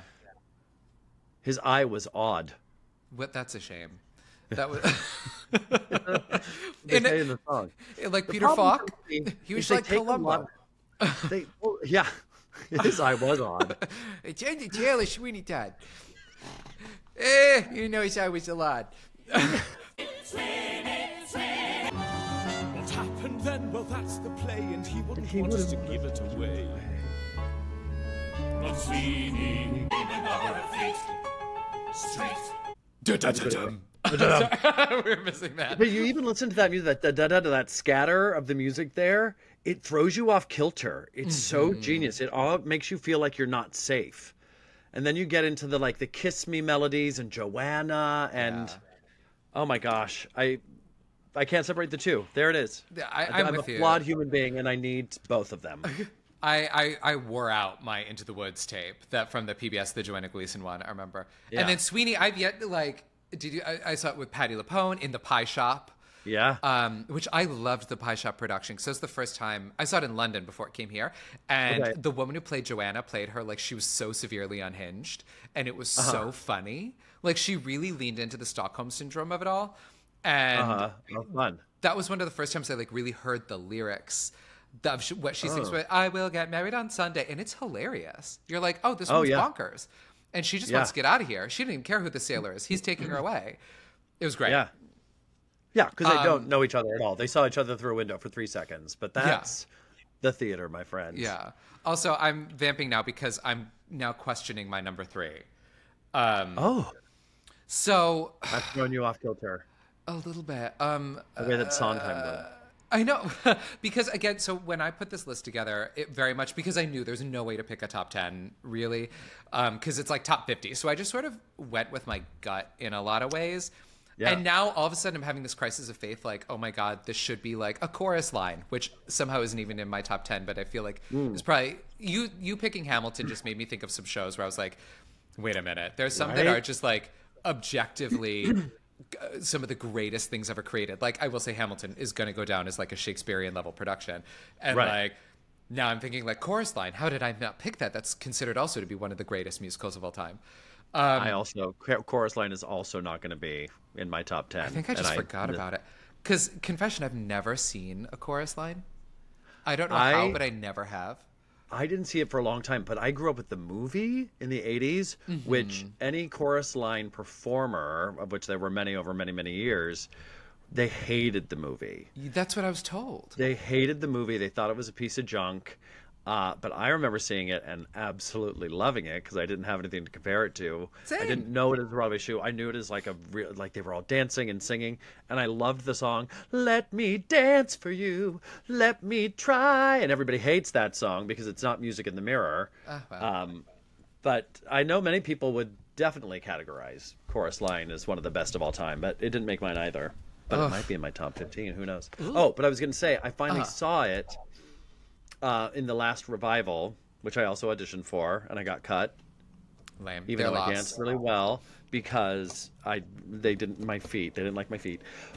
But I remember when I saw that in the theater, I had a real moment because I had, to that point, been living my life being a chorus person in Broadway shows for a decade, and I was like, oh, this is written right to the heart of me. So when they got to Gone, Love Is Never Gone, Kiss Today Goodbye, What I Did for Love. Such a good song. I was like, oh my gosh, I'm hearing this and hearing the monologues.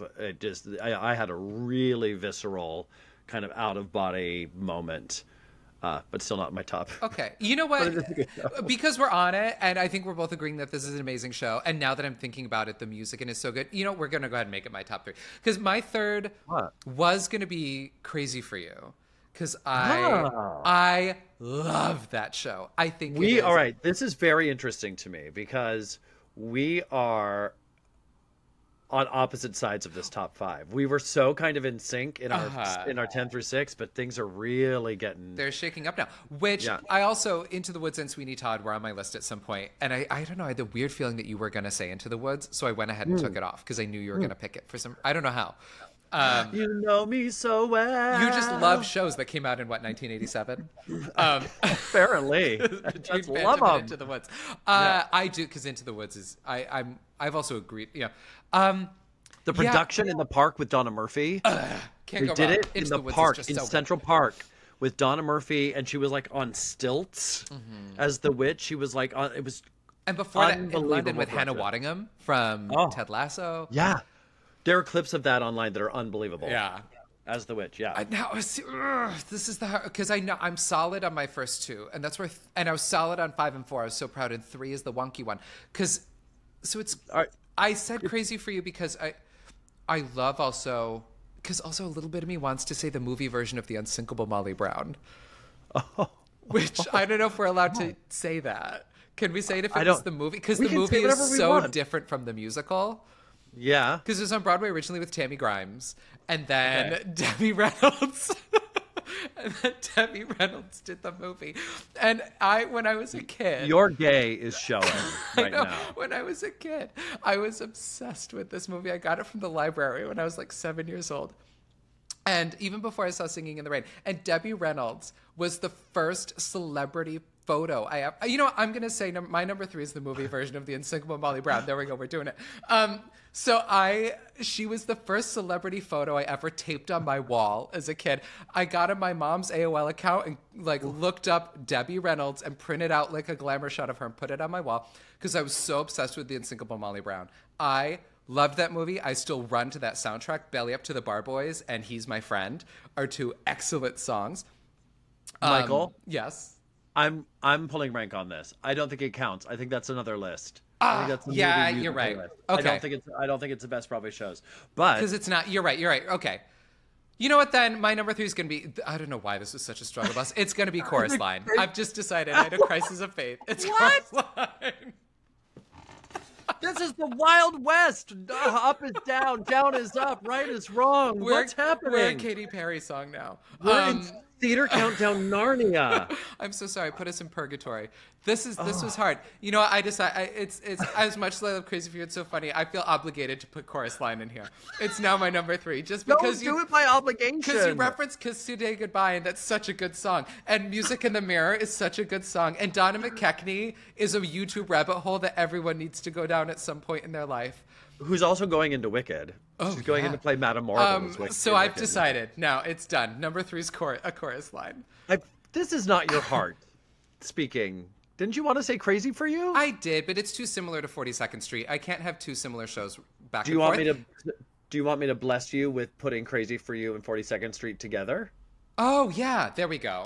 Number 4 is a tie between Crazy for You and 42nd Street. I just want you to feel comfortable. Brilliant tap comedy musicals.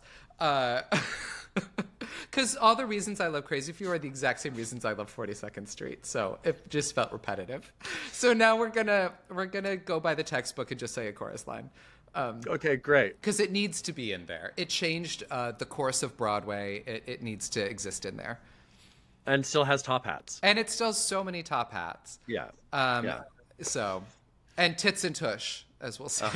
Yeah. Okay, great. Let's listen to a little of it. Let's listen to chorus line. One. We'll do one. I feel like you're shifty. Oh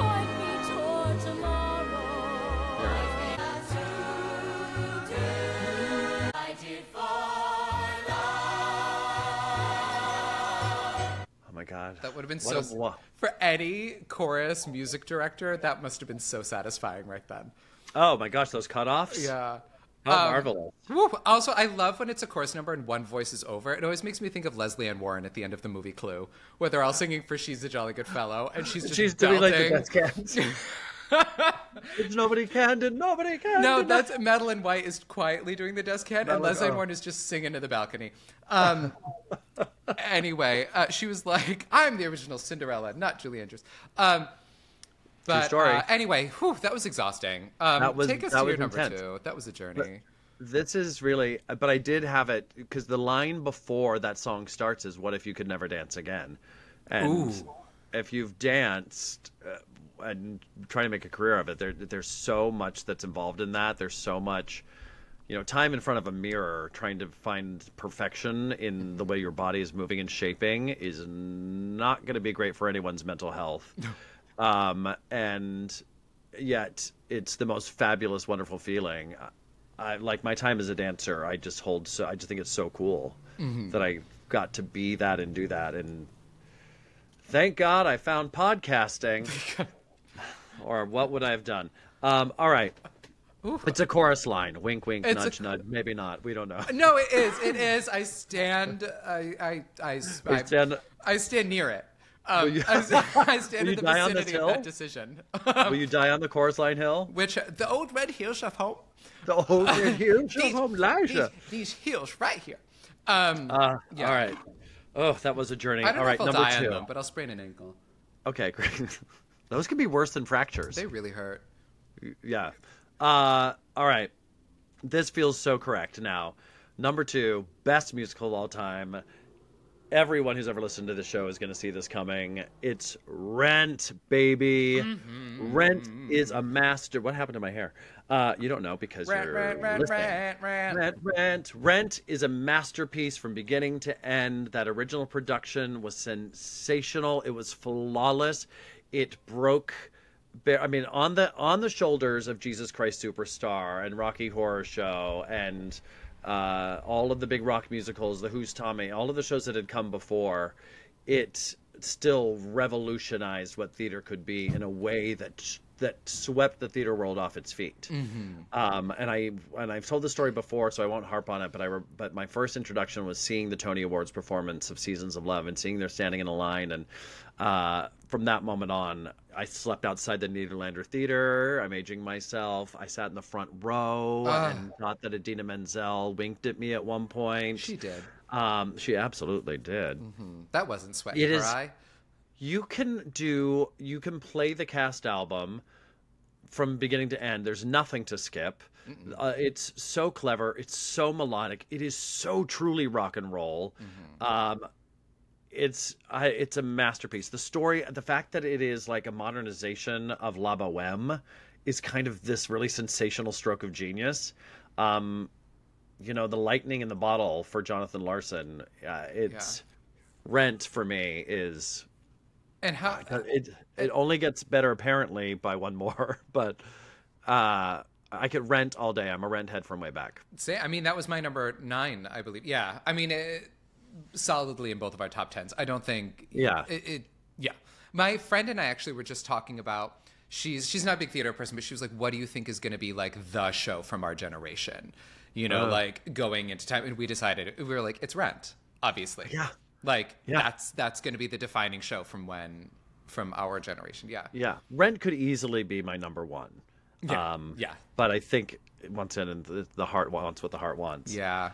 I don't even know how to like fully express anymore of like I don't need to sell Rent to people. If you've heard it, if you've ever seen it, you know. Oh my gosh, I remember I was dating Jay Rodriguez when he was playing Angel. This is before Queer Eye ever happened the first time around. And I was in Aida at the time, and on a night off, I got to go see him play Angel. And of course, spoiler alert, Angel dies. What? And what? And I just like had this crazy response. I was weeping uncontrollably, and it's powerful, powerful stuff. God, you dated Jay too? Yeah. Did you? Jay no, Rodriguez? But we're Instagram friends. Okay. Which feels the same. It really does. It really does. It's the same Jay, if level you're of listening, intimacy. I love Jay. Jay, if you're listening, where are the children? Where are the children, Jay? Oh gosh, what to listen to from Rent? Well, we already did La Boheme. We did not La Boheme. La Vie Boheme. Sorry. Yeah. Let's do.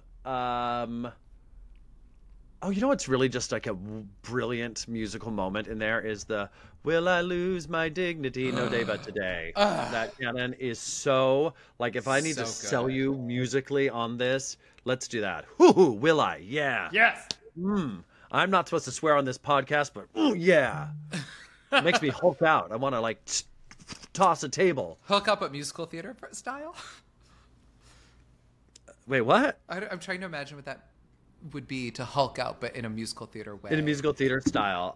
To like belt like Merman. Yes. This makes me want to whoa, Gabriel Blow. You just become a bratwurst with a voice.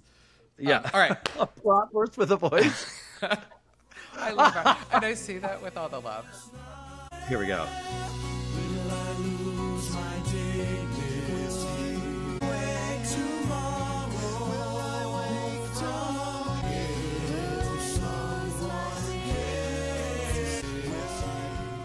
In the right car with the right theater friends, that's gonna be you're gonna go through that twice, and everyone by the second go round is gonna know exactly when they're coming in, and everyone's gonna be just a little bit chilled and shaken like a martini.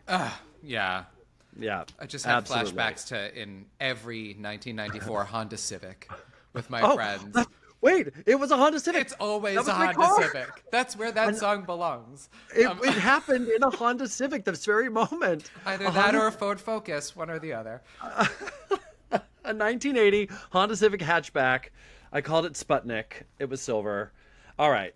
Okay.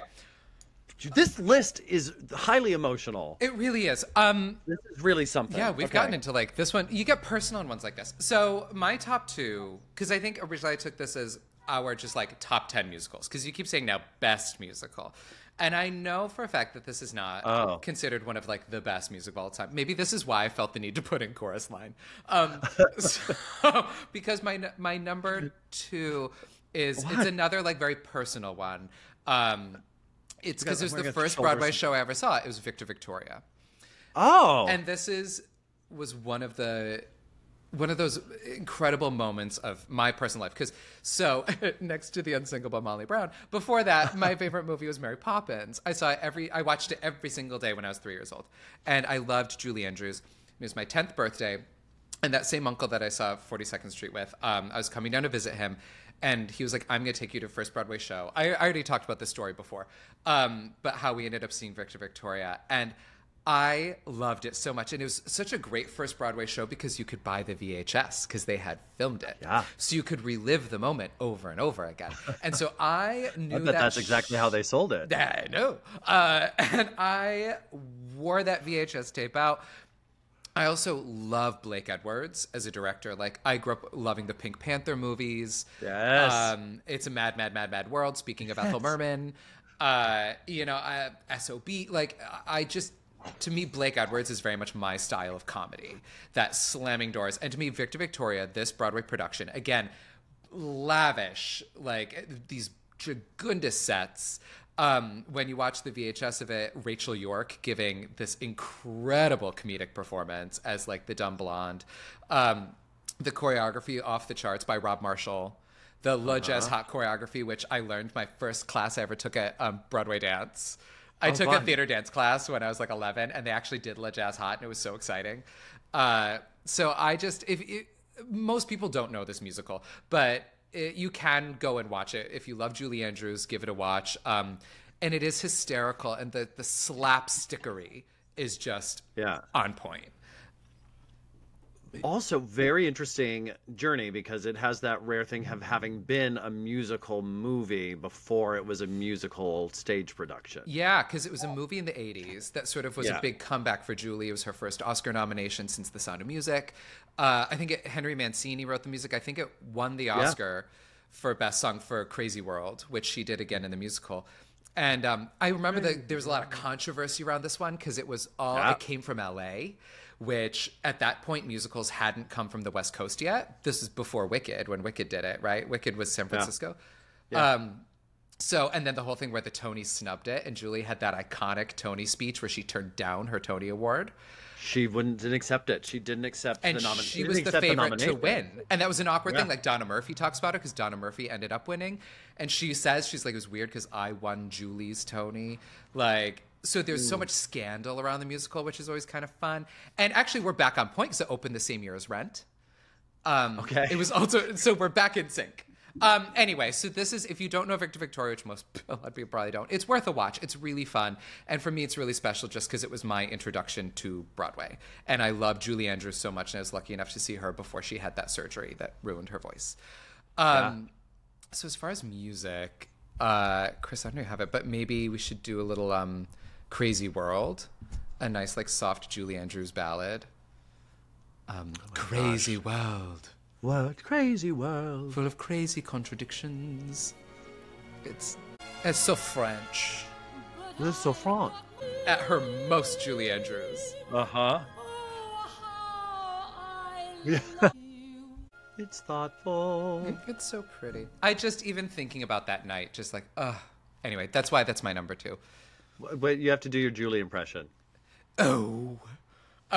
That's it. That's it? Oh. No. What would Julie say? Am I singing or am I talking? Dazzle me. Oh, Ben.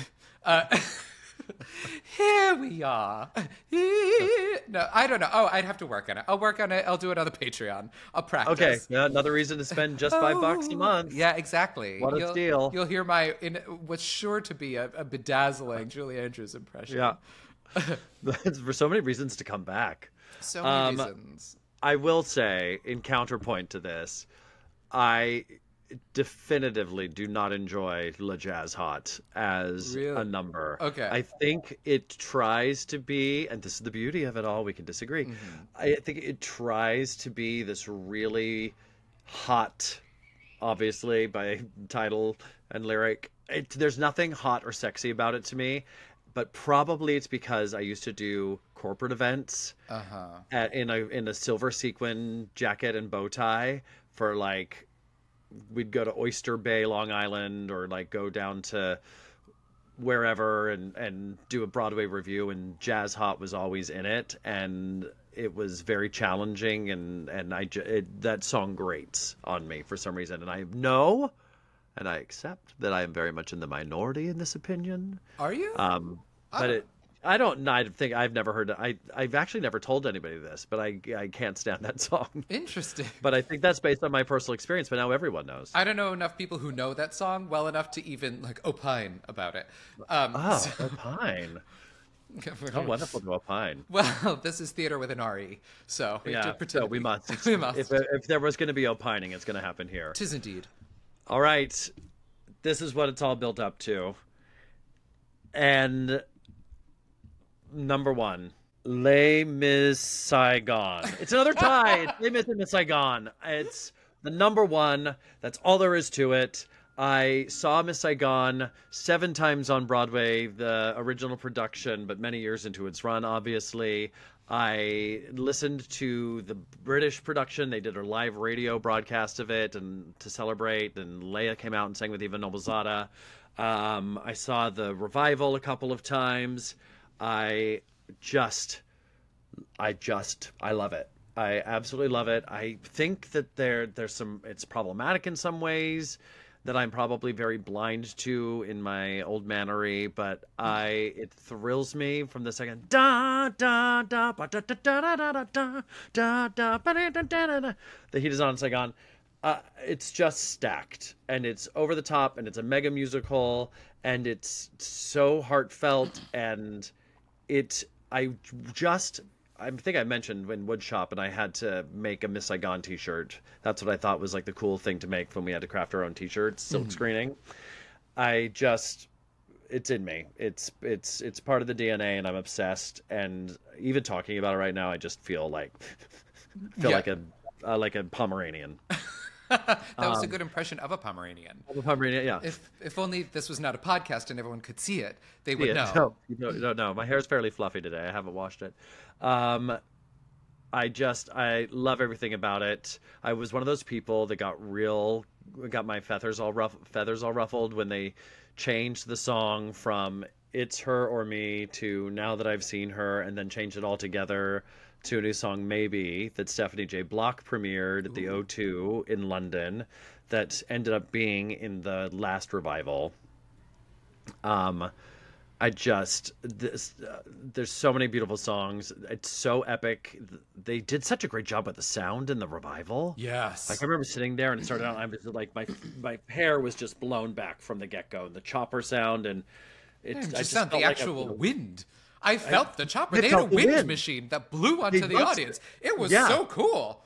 Yeah. Like, it was, and I felt that. It was a 4D experience. It was like being at Universal. Totally. It absolutely was. And I'm into that. Same. And then Les Mis was just the obsession, and continues to be the obsession of a completely sung through 3-hour plus pop opera. Like, my ear will never want anything more than that. It's a little bit pop. There's an electric guitar, but it sure is theater. It sure is Broadway, and it's melodic AF. And there's just it's so dramatic all the time.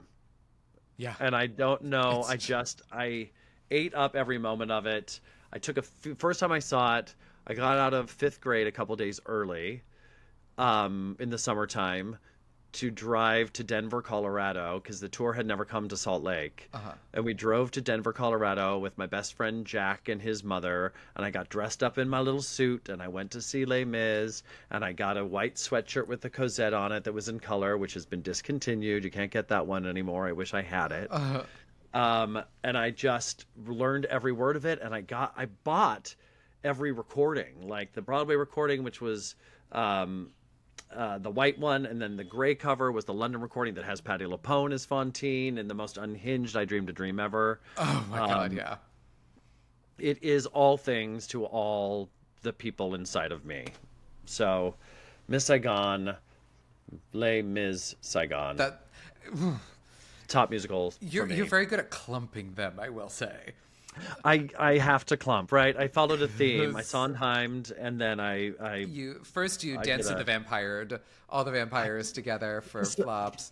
I think I just have such big feelings. You do. That sometimes there's not enough space for them, so I have to do this. But I thought Les Mis Saigon, that was a brilliant pairing.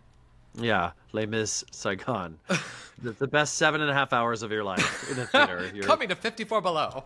You're chained to your chair, and if you don't cry, they sing even louder. It's just magical to me.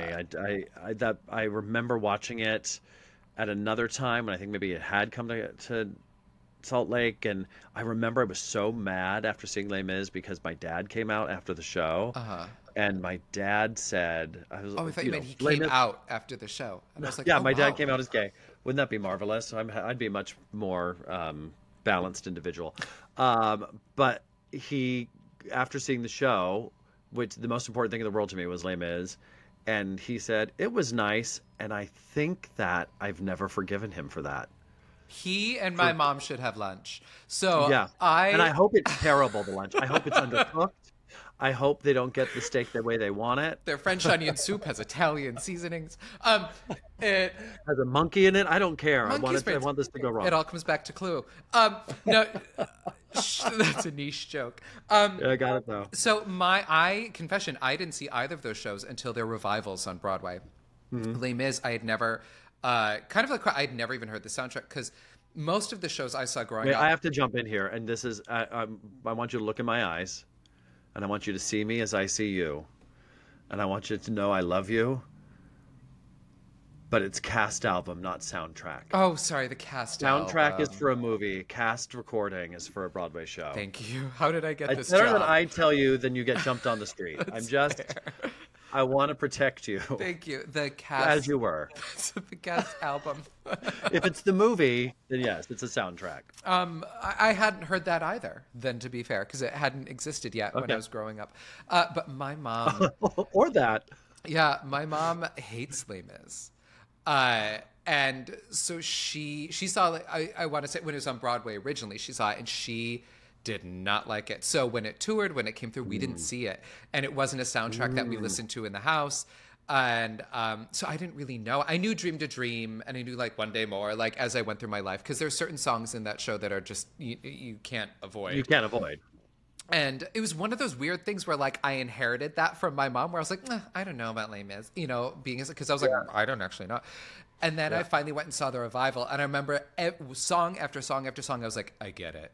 I get it. I get it. Like, I get it now. And it was like being at a rock concert. Every song got a standing ovation. Because I went, I think, the week it opened, so it was early. People were so excited to have it back. Ramin Karimloo sang Into the Stratosphere. It was amazing. He ripped off his shirt. He was so buff and tattooed. I remember. It was, I was like, I get it. I get the hype. I get everything around the show. This was an amazing experience.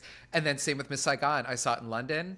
And then I saw that same production when it came to Broadway again, because I just needed to go over and over. It blew my mind. Both of those, unbelievable. Can I tell you that as a kid, and I used to tell anybody who would listen to this, that I had a life plan, and it was simply that I was going to go audition for Les Mis. I was going to play Gavroche in Les Mis until I was old enough to play Enjolras, not Marius, because I'm not a pussy. And I would play Enjolras until I was old enough to play Javert, and I would play Javert until I died. Oh. That was my life plan. Would you die on stage as Javert? Sure. Yeah. That would be quite the memorable performance. He'd be like, times wow, a week. Tonight I'm a method actor, friends. Well, and I'll never forgive Gladiator for that performance, of course, in the movie. Oh, that's right. Russell Crowe. I'll never forgive him for that. I think the interesting thing with that movie, though, is I feel like Anne Hathaway, what's her character's name again? Who dreams the dream? Fantine. Fantine. She ruined Fantine for every future Fantine, because I feel like pre-Fantine, that role was sort of Patti LuPone. Like she was there to just sing the ever-loving heck out of that song. And then come back for a brief moment as a ghost, which if you haven't heard Patti LuPone's story about when she missed her entrance for that, go on YouTube and watch it. It's amazing. Oh my God. She's wearing her hoop skirt. It's like one of her one-woman shows. She talks about when she was just over Les Mis and she missed her entrance, and it's a great story. And then she goes, and then she sings Dream to Dream. But Anne Hathaway sobbed her way through that role and then won an Oscar for it.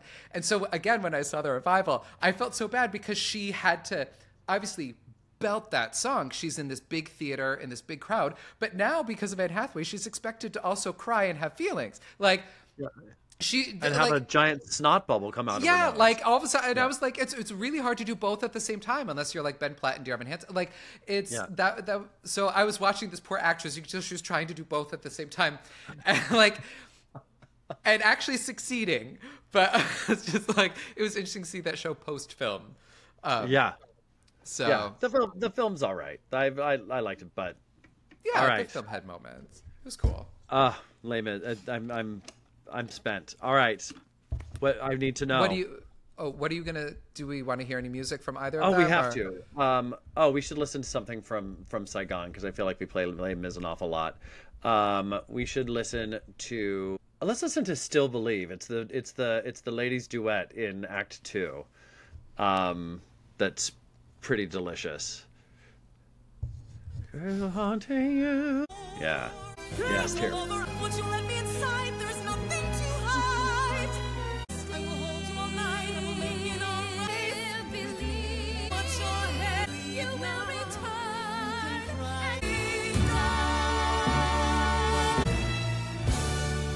I still have a little bug in me when I hear the lyrics that have been changed since the recording that I grew up with.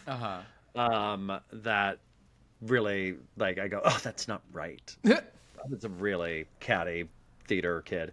All right, before we reveal your number one, just a reminder to make sure you follow us on our socials at Theater Countdown. That's theater with an R-E because we're a posh couple of gentlemen. Can't encourage you enough to get into the fun with our Patreon. Just $5 a month, less than the price of a cup of coffee on one day. Yes. Gets you not only bonus episodes, you get the episodes every week earlier than everyone else, and you get a meet up online where we get to all get together like a crazy theater nerd club and hang out together with Michael and myself and all of y'all. So that is well worth the $5. Rate and review us and spread the good word because we're having a darn good time. Yes. Okay. So number one. I know. I'm glad I'm not going last with the number one. And I wish you had because yours are so quintessentially like great Broadway shows. You're gonna be like, Little Abner. Yeah. I was trying to think of what even more obscure. Mine is actually the musical adaptation of Moose Murders. Never leaves. The one that Eve Arden actually did. No, because mine. I stand by my number one, and my brain is already whipping through the Rolodex of like every show you could choose as your number one. But yours, I kind of wish because yours are so iconic. Mine is Come From Away. That is my personal number one. That is my personal. And again, I was going. Again, I'm going on the personal side. So this is the same world as Victor Victoria, where like I know there's shows like Les Mis, like. Phantom and 42nd Street and those ones. But for me personally, Chorus Line was a really special show, probably for the reasons I've probably talked about so far on this episode. But also technically, I love Come From Away. I love that it's like, to me, the perfect like 90-minute show. I think it accomplishes something amazing where in 90 minutes, we get to know so many characters, and yet we feel invested in all of them. All the people in the town, all the people from the plains. And I don't know how these writers achieved that. I think whether it's a musical, a play, a movie, doesn't matter what it is, to create a piece where we are so invested in so many people in such a short amount of time, I think is just a stroke of genius. And I think the direction in that show was some of the best direction I've ever seen on a stage. It was so seamless and simple. And it goes to show that a show can be so brilliant and the whole set is like a couple of chairs and a couple of trees and one, like, even the symbolism of the trees. One thing I really appreciated too about that show, because it's such a heavy subject. And so like, I can only imagine when they were going to producers, they were like, we're going to write a musical about 9/11. People were like, what? And this, I feel like, was such a perfect way to tell that story, to choose to make it about this little town where all the planes were forced to land, and to focus less on the tragedy of the day and about the humanity of the day. And I think that could be true of any terrible thing that happens, where they focused on when push comes to shove, when people help each other, like the good that comes out of these moments, and the positive side of humanity, and that people in general can be good. Even when faced with these terrible circumstances. And the thing I love about the show is there are certain shows you see where it's sort of like emotionally, they purposely are trying to get you to cry, you know, where they're like tugging at heartstrings. One thing I loved about Come From Away, I feel like it's the type of show where right when you're on the brink of crying, they did something light and funny. And they brought you back to this happy, light place. which I loved. I loved that they never went to that dark or emotional place. It was just, to me, it was just a perfect night of theater. And maybe I obviously bring a lot of my own personal things to that show. I probably relate to it more than most people, or more than a lot of people. But Sure. But yeah, I saw it on Broadway twice, and then I saw it in London because my friend Harry was in the original cast, and so I went and saw it in Dublin, and then in that. And also, on a personal note, I love that style of music, that like Celtic style. Oh, yeah. That's like a lot of the also music I listen to in general. Like Great Big Sea is one of my favorite bands, and they're a band from Newfoundland that does this kind of music. So like the jam session at the end was just like joy to me. So yeah, anyway, that's my number one. Can I throw in my 2 cents? Yeah. I've not agreed with every choice in your top 5, but I agree with this. Yeah. Wholeheartedly. And the reason I kept holding up this book is because it's on my list of when I did my first like stream of consciousness, like what are the best musicals? What are my favorite musicals? And it was there because I remember when it was playing, anytime somebody was coming to New York and asked me what they should see, it was always my number one. Was go see Come From Away. I agree with you 100% about the direction. I think it's the best direction I've ever seen on a stage. I'll put it up there with Parade, and Christopher Ashley's direction of that was, it doesn't get better. The way he moved the show, and you're exactly right, in 90 minutes, the glorious highs and jubilance and joy that you feel and the crushing lows of emotion that you feel, but they don't ever give you enough time to wallow in either side of it because there's more story to unwrap. And it's one of those shows that I think musically, yeah, there's the Me and the Skies and the Welcome to the Rocks that are kind of the standalone songs. A lot of the songs kind of just move in and out pretty quickly to support the narrative. Yeah, there aren't many songs that you walk out like humming, if you will. It's not one of those shows. Like, it's such a booky, like each song is almost like a monologue.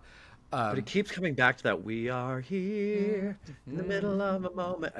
I tip my hat to you because I couldn't agree more.